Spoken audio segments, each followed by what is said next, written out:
Salut à tous et bienvenue pour ce nouveau coaching Alltricks by Train.me sur Home Trainer.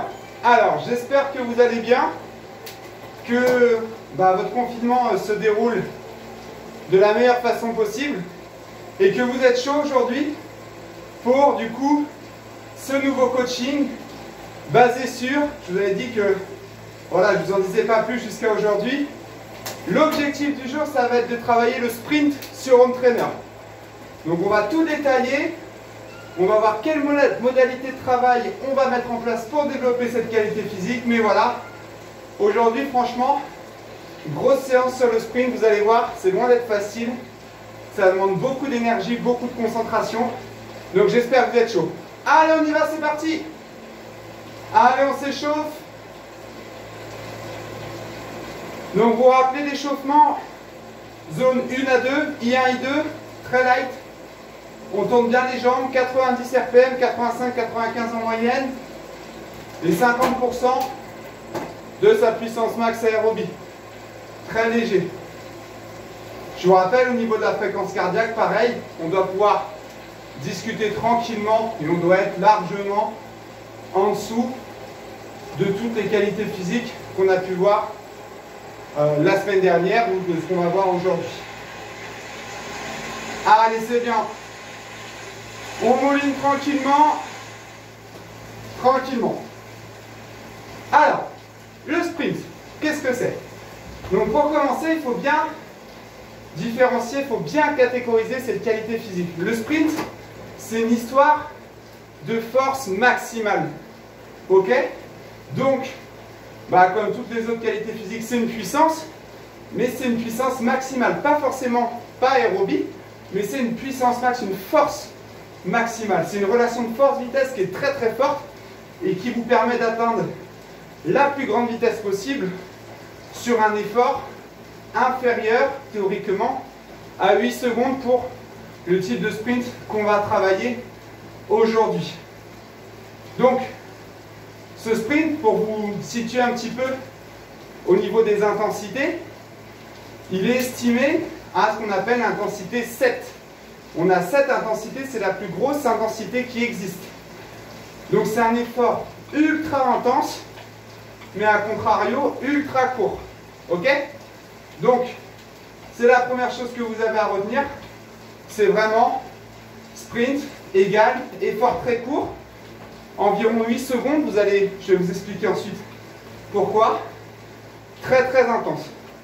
En termes de puissance, c'est très difficile de parler de pourcentage parce que tout dépend de votre qualité physique de sprinter.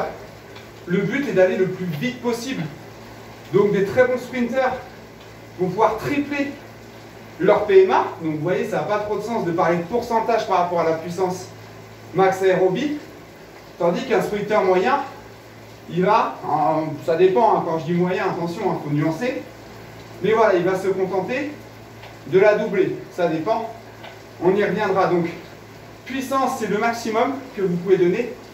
Et la fréquence cardiaque est non significative. Ça veut dire qu'on n'attend pas, on n'attend pas comme critère de réussite une fréquence cardiaque. Ok? Contrairement par exemple à la semaine dernière en vélocité, où je vous disais, voilà, il ne faut pas dépasser la zone 2.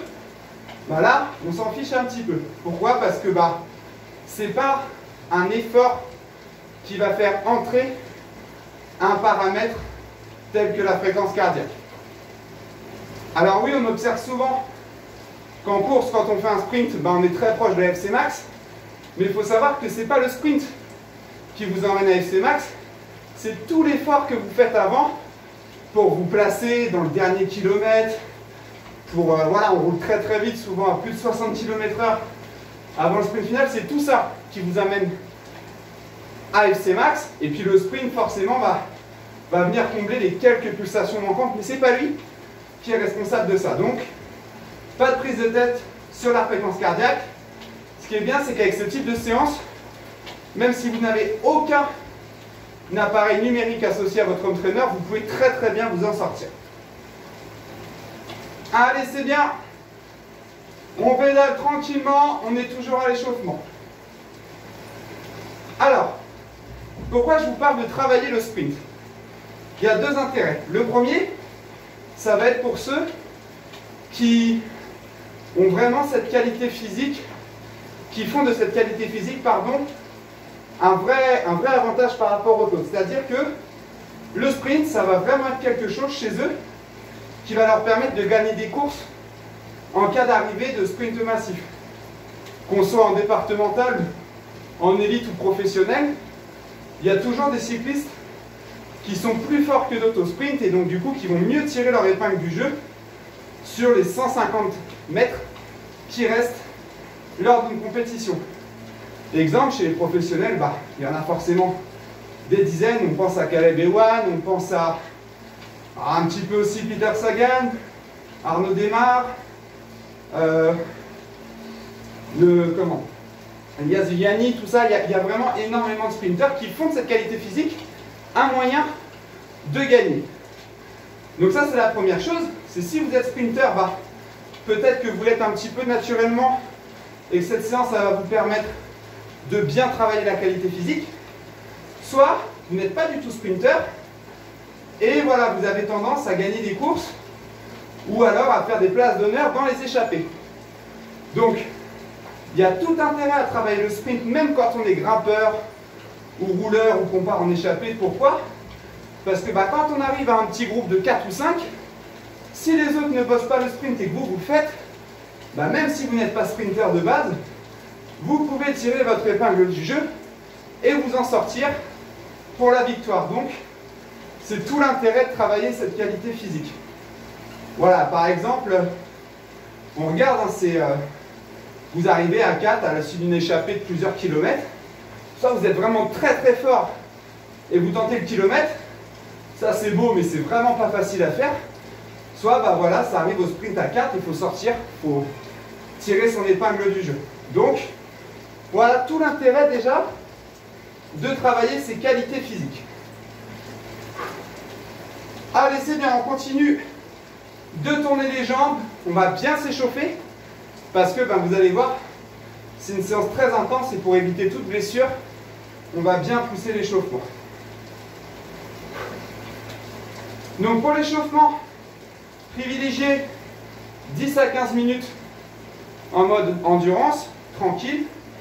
Et sur les 5 dernières minutes, on va se faire quelques petites accélérations pour faire monter un petit peu le cardio, quand même, qu'il soit réactif, mais surtout pour bien s'échauffer musculairement.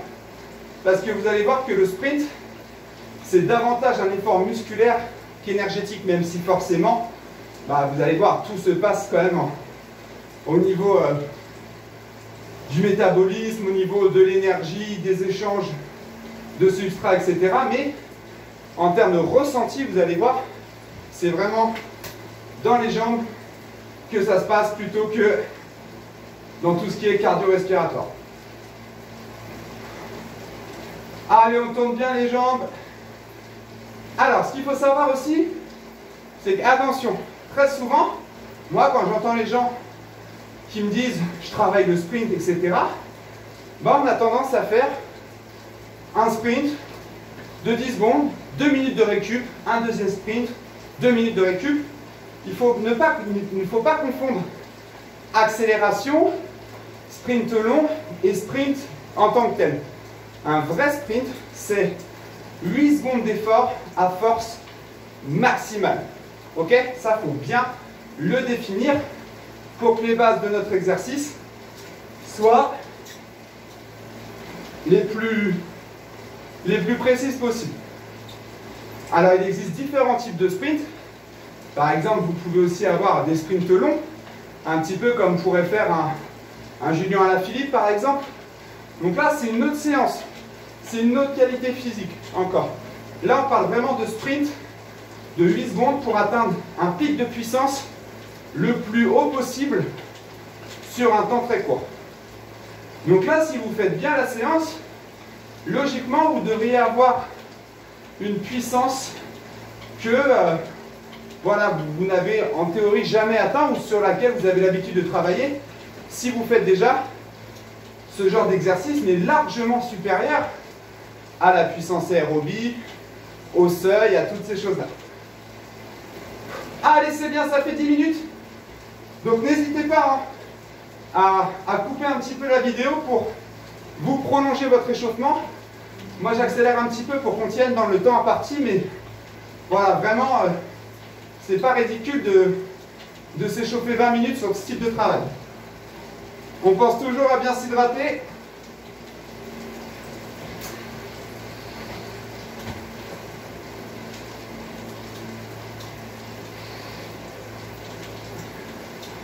Donc, la séance du jour. Après échauffement, on va partir sur 4 à 6 sprints selon les niveaux. Donc moi j'en ferai 4 avec vous et les meilleurs d'entre vous monteront jusqu'à 5 voire jusqu'à 6. 4 à 6 sprints à force maximale pendant 8 secondes. À I7, intensité 7. Faut pas se prendre la tête avec ça, en gros c'est à bloc. Attention, sur home trainer, on n'a pas de risque de chute, contrairement à sur la route. Vous savez, un sprint sur la route, il y a toujours un risque qu'on déchausse, qu'une vitesse saute, c'est très risqué. Donc il faut avoir confiance en son matériel et avoir du matos bien réglé. Sur le home trainer, on n'a pas trop ce souci-là. Par contre, attention à vous lever. C'est-à-dire que si jamais vous allez vous lever en danseuse pour sprinter, faites attention de ne pas balancer le vélo. Mettez les mains en bas, restez le plus droit possible. Moi, je vais essayer de ne pas trop me lever, ou alors juste, voilà, se lever dans l'axe du vélo, mais pas balancer dans tous les sens. Donc, 4 à 6 sprints de 8 secondes avec 5 minutes de récupération en mode endurance, comme on est en train de faire là, I1, I2. Donc vous allez voir, pareil, je vais vous expliquer après pourquoi autant de récupération pour un effort aussi court et pourquoi si je récupère moins du type 2 à 3 minutes, pourquoi je ne vais plus être dans le même type de travail et pourquoi je vais être moins efficace dans le développement de mon sprint. C'est vraiment là-dessus que j'attirerai votre attention. Allez, c'est bien.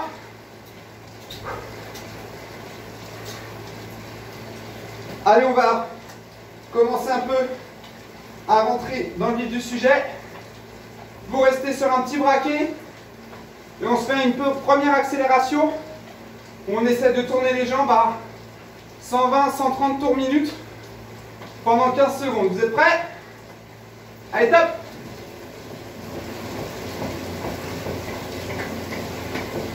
Allez, allez!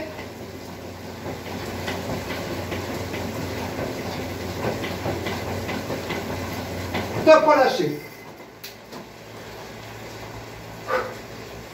Allez, ça va permettre un petit peu de réveiller toutes les fibres musculaires. Allez, c'est bien.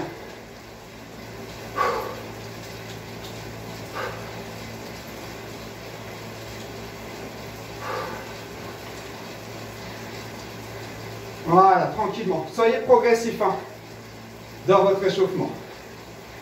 Donc, à l'abord du sprint, on se concentre. On se met quand même sur un gros braquet.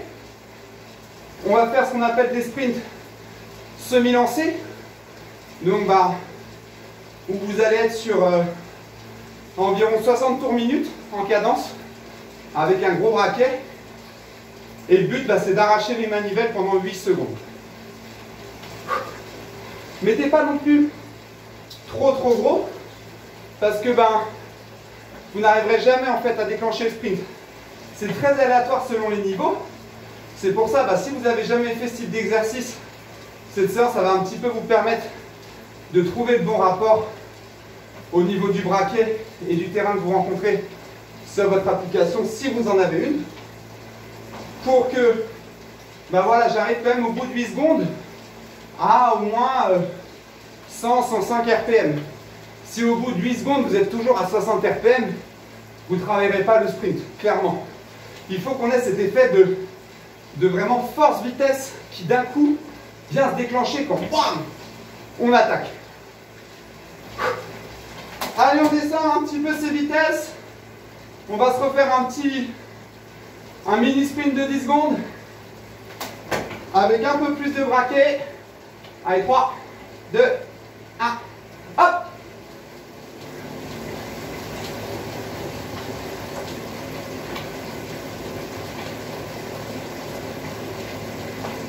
Top, relâché. Moi, vous voyez, je prends 600 watts. C'est bien inférieur à ce qu'un cycliste peut dérouler sur un vrai sprint, mais c'est de l'échauffement. Là, on va commencer. N'hésitez pas à faire cette opération 2-3 fois pour bien n'avoir aucun risque de blessure. Faites également attention à avoir bien fixé votre home trainer, parce que qui dit effort max dit très grosse puissance, très grosse force, et donc voilà, tout l'intérêt qu'il soit bien attaché pour éviter que ça se décroche pendant l'effort. Si vous jetez un coup d'œil un petit peu sur les vidéos, il y a 2 cyclistes pros sur home trainer qui se font justement un sprint pour atteindre la plus grande puissance possible, et il y a un des 2 cyclistes qui décroche. Son vélo en fait sort de l'armature du home trainer parce que mal serré et fort beaucoup trop intense. Alors nous, amateurs de 3e KT par exemple, voilà, vous pouvez tourner autour, un bon sprinter il peut tourner autour de 1000-1200 watts. Bon, ça reste large comme intervalle, mais sachez que les sprinters professionnels, pour gagner un sprint sur une course pro, il faut au moins aller chercher du 1500 watts. Donc, il y a peu de chances qu'on y arrive, mais si on arrive déjà à 1000 watts, c'est déjà une bonne chose, croyez-moi. Allez, si vous arrivez à tenir 1500 watts sur 8 secondes, c'est que vous êtes un excellent sprinter. Allez, c'est bien. Alors, on va commencer. N'oubliez pas, on commence à peu près à 60 RPM. On se concentre bien avant le sprint. C'est un effort aussi mental. Donc on se positionne bien, on regarde devant, on met les mains en bas. Et tac, dès que je vous dis top, boum, on arrache tout sur les 8 secondes. C'est pas grave, si c'est votre première séance avec ce type de travail, ne paniquez pas. Vous aurez le temps, tout le temps, de le travailler ultérieurement. Allez, en place. Allez, on se met à 60 RPM. Voilà. Moi, j'y suis. Allez, on va bientôt démarrer. 3, 2, 1, top!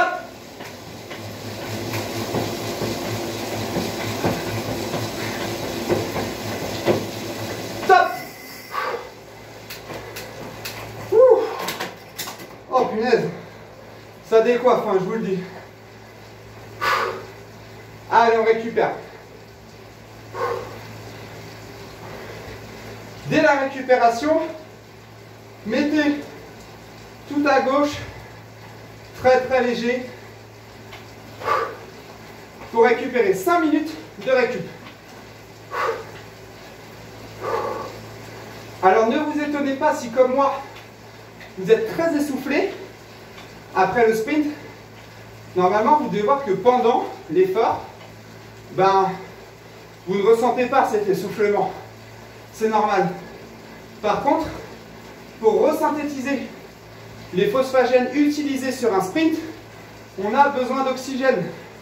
Donc, l'organisme, après l'effort, va faire ce qu'on appelle un remboursement de dette d'oxygène pour permettre à l'organisme de resynthétiser les substrats énergétiques nécessaires à un tel effort.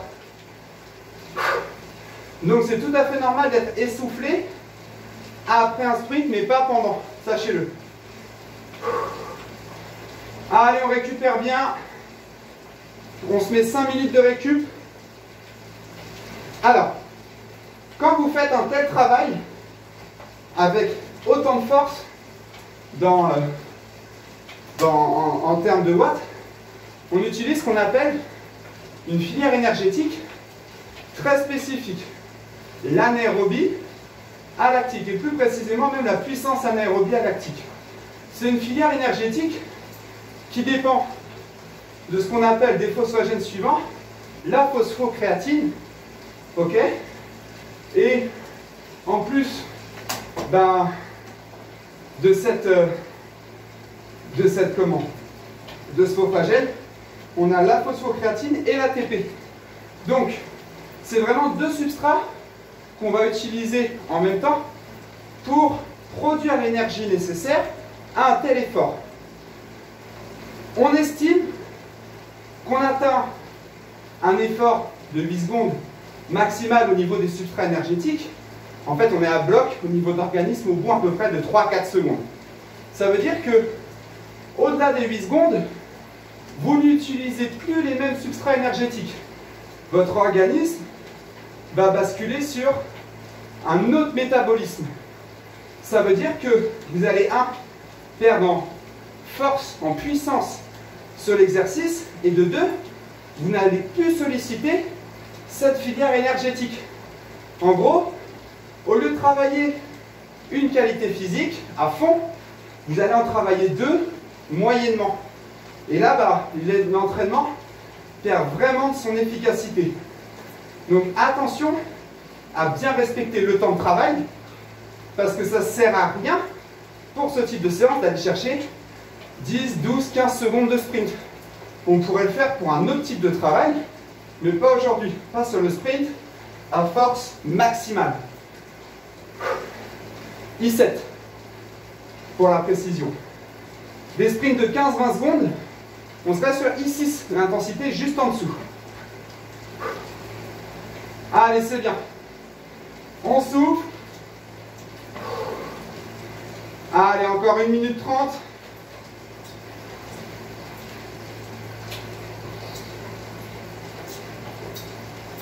Alors, on estime que l'organisme récupère 70% du coup de ces phosphogènes, donc de l'ATP et de la créatine, au bout de 30 secondes. Après, les 30% restants, les meilleurs cyclistes vont mettre 3 minutes à tout récupérer, tandis que des cyclistes amateurs, intermédiaires, vont mettre plus 4 à 5 minutes. Ok ? Mais si jamais vous faites de tels sprints avec 2 minutes de récupération, très vite, vous n'allez plus être sur le même effort, vous allez basculer sur un autre métabolisme, une autre filière énergétique, et du coup, on ne travaillera pas notre force maximale, mais peut-être une force sous-max ou inférieure à celle que l'on travaille aujourd'hui, visant à être le plus rapide possible sur 8 secondes. Allez, c'est bien. Je vais peut-être faire 4 minutes de récup pour essayer d'en faire un max avec vous. Mais voilà, vous n'hésitez pas à prendre 5 minutes, voire plus. Si jamais vous voulez traîner un petit peu, allez peut-être chercher du 6-7 minutes. C'est pas dérangeant. À condition de bien respecter la récup. Allez, 30 secondes. Donc déjà, avant le sprint, mettez-vous bien dans votre sphère. Concentrez-vous. C'est aussi un effort mental, nerveux. On en reparle juste après. Concentrez-vous bien. On se met dedans. On souffle. On met son braquet. À peu près 60. Voilà, les 10 secondes.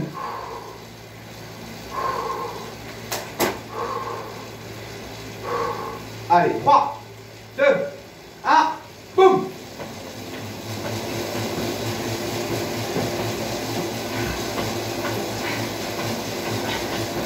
Stop! Wouh!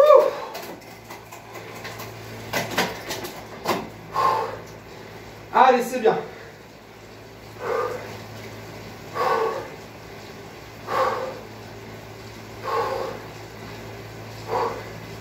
Allez, plus que 2. Donc c'est très très dur sur le plan musculaire. Vous voyez, essoufflement, remboursement de la dette d'oxygène, fabrication des phosphogènes pendant la récup. Phosphagène ensuite qu'on va utiliser pour notre sprint. Allez, c'est bien.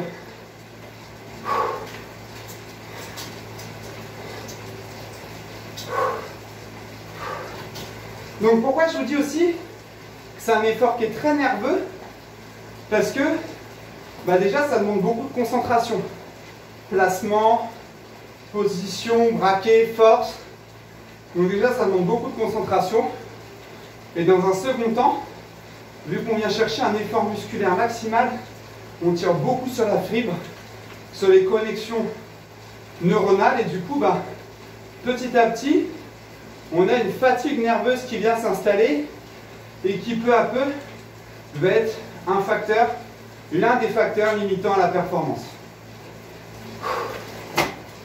Allez, c'est bien. Allez, moi je tombe mal, je suis dans une bosse. Allez, tout doucement. On récupère. 5 minutes de récup. 4 à 5 minutes selon votre niveau. Plus vous êtes précis dans la récupération et dans le temps de travail, meilleure sera la qualité de votre séance. C'est toujours quand on fait des séances, on travaille un peu tout n'importe comment, qu'on est moins efficace. Comme je vous ai dit à la première vidéo, une séance égale une qualité physique égale un entraînement particulier. Et là, on va tout mobiliser et un peu s'arracher dans tous les sens. C'est quand on fait une petite course sur home trainer, ça sert à ça justement. Allez, soufflez bien. Donc pendant notre récupération, on resynthétise l'ATP et la phosphocréatine nécessaires à notre sprint. Donc voilà, tournez bien les jambes, buvez.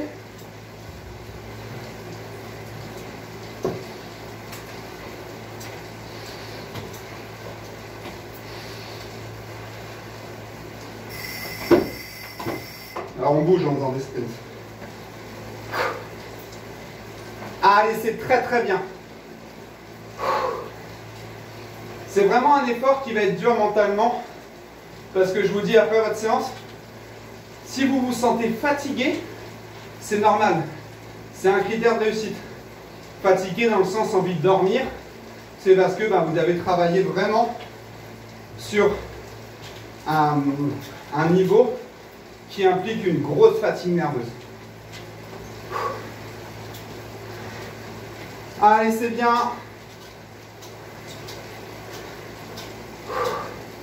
Allez, une 20 encore. Donc on oublie tout ce qui est sprint de 10 secondes, 50 secondes de récup. On n'est pas dedans du tout. Pensez-y. On travaille peut-être d'autres choses, mais certainement pas votre force maximale.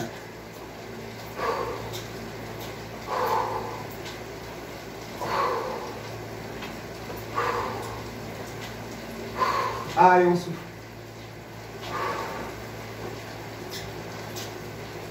Allez, c'est très très bien. Allez, 30 secondes. Mettez-vous dedans quelques secondes avant pour ne pas être précipité. Allez, 20 secondes. Braquez.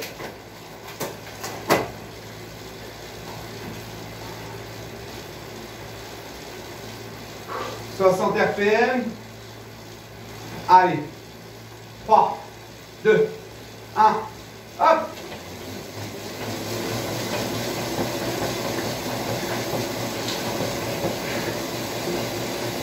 Stop.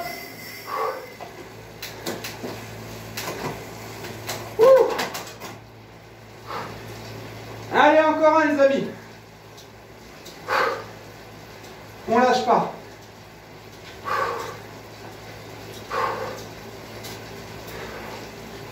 Donc comme je vous ai dit, l'essoufflement est dû au remboursement de la dette d'oxygène. vous allez gagner peut-être 20 pulses. Moi, je passe par exemple de 130 à 155, allez 160, mais je redescends tout de suite derrière. Contrairement à un effort de puissance maximale aérobie, où là, bah, on va être sur du 180 pulses à peu près. On va descendre à 172, 173 en récup. Et tac, reprendre tout de suite à 180 pulses. Ça, je pars pour moi. On aura le temps d'y revenir dans une prochaine vidéo. Allez, un dernier sprint. On souffle bien. Donc, à la suite du confinement, si vous voulez faire ce type de séance dehors, c'est possible. Mais vérifiez bien vos pédales, vos cales, que vos chaussures soient bien serrées dans les pédales. Même chez les pros, ça arrive, hein, le décrochement de chaussures. Et la chute est vraiment, est très souvent assez spectaculaire et peut être très dangereuse. Donc attention à ça. Également, vérifiez bien votre chaîne. Surtout, pas de sprint avec une chaîne usée. Parce que là, du coup, on augmente vraiment le risque de cassure de chaîne. Et du coup, bah, pareil, chute qui peut être gravissime. Donc attention à ça. Pareil, mettez-vous sur une surface plutôt plate, avec pas de voiture à l'horizon, pour éviter tout suraccident. Et toujours, grosse récup. Très très grosse récup. Franchement, à l'issue de cette séance, vous devez retenir ça. Travail de 8 secondes à bloc, 5 minutes de récup. Ne pas négliger la récupération ou aller trop loin dans le sprint. Pas aller chercher du 12, 13, 14 secondes. Bien rester sur 8. Dites-vous bien que ça ne sert à rien, vraiment. On passe après sur une autre filière énergétique. Alors, ça ne sert à rien par rapport à notre objectif de séance aujourd'hui. Si vous travaillez les sprints longs, davantage en lactique, là oui, il y a peut-être un intérêt, mais ce n'est pas notre objectif. Là, sprint long, on est plus sur un effort en bosse de 20 à 30 secondes à fond. Sur pareil, une arrivée de course en bosse par exemple, on serait sur ce type d'effort. Beaucoup plus puncher que sprinter. Même si aujourd'hui, les deux qualités physiques sont assez liées pour certains coureurs. Allez, c'est bien. On resynthétise nos substrats énergétiques pour se faire un dernier sprint ensemble. Je compte sur vous. Allez, encore une 30. N'hésitez pas à poursuivre votre séance, à aller jusqu'à chercher 6 sprints, peut-être 7, mais pas plus. Au-delà de 7, après, au niveau de la fatigue nerveuse, vous n'allez plus être, vous allez justement avoir une trop grosse fatigue nerveuse, avoir moins de concentration, avoir plus de difficulté à concentrer l'effort max sur 8 secondes. Donc ça n'a pas grand intérêt. Comme les autres qualités physiques, pour vraiment faire du sprint un avantage, un atout, il faut privilégier 2 à 3 séances par semaine sur pareil, des blocs de 3 à 4 semaines. Bon après là ça rentre vraiment dans de la programmation individuelle, mais dans l'idée c'est comme toute qualité physique, il faut la travailler de manière cyclique pour avoir un réel progrès. Allez, en place, ça va ouater.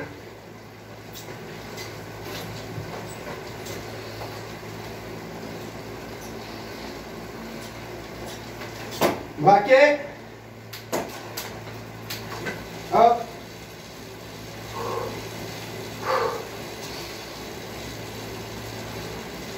Allez, 60. Je suis un peu trop élevé. Allez, 3, 2, 1, boum!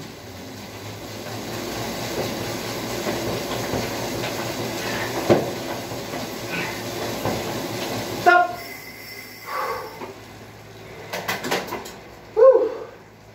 Donc là, par exemple, vous avez vu, peut-être, je me suis mis une dent plus haute que tout à l'heure. et je suis monté moins haut. Tout à l'heure, j'ai touché quasiment 1000 watts. Là, je suis resté sur du 800 et quelques. Donc là, moi, mon effort ne serait pas optimal. Donc carton jaune pour celui-là.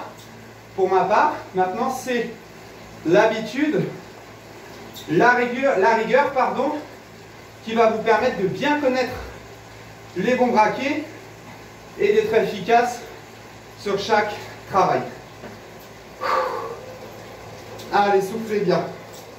Alors, pour nous, cyclistes qui découvrent le sprint, on reste à 4, c'est très bien.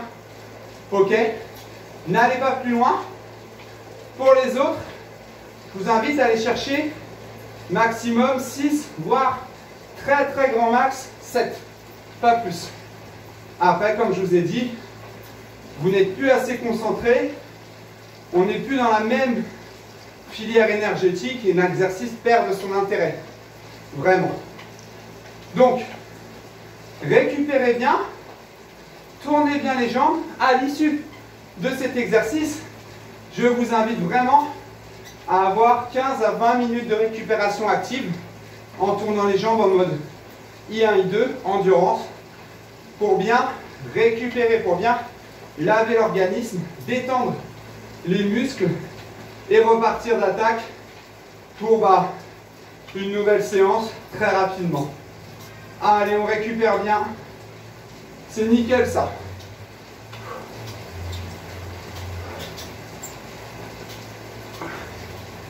Allez, soufflez.